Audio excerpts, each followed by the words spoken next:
CID समोर सर्वात मोठं चॅलेंज, सुदर्शन घुले देशाबाहेर पळाल्याची शक्यता, संतोष देशमुखांचा मारेकरी कसा सापडणार? मस्साजोग गावचे सरपंच संतोष देशमुख यांच्या हत्येचे राज्यभरात पडसाद उमटलेले आहेत. संतोष देशमुख यांच्या हत्येला तब्बल 25 दिवस उलटून गेल्यानंतर सुद्धा अद्याप 3 मारेकरी फरार आहेत. त्यामुळे बीड पोलीस आणि सीआयडीच्या कार्यक्षमतेवर शंका उपस्थित केल्या जात आहेत. या प्रकरणाचा तपास करण्यासाठी सीआयडीची एकूण 9 पथके तयार करण्यात आलेली असून त्यामध्ये जवळपास 50 जणांचा समावेश आहे.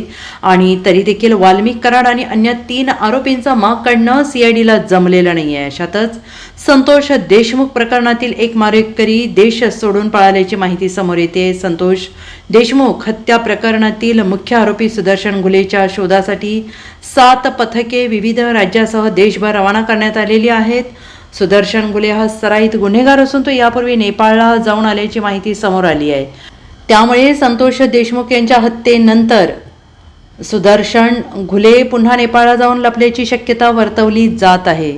सीआयडीची पथके सध्या सुदर्शन घुले याचा कसून शोध घेत आहे. तो देशाबाहेर पळून गेलाय का याचा तपासही सीआयडीकडून सुरू असल्याची माहिती सूत्रांनी दिलेली आहे.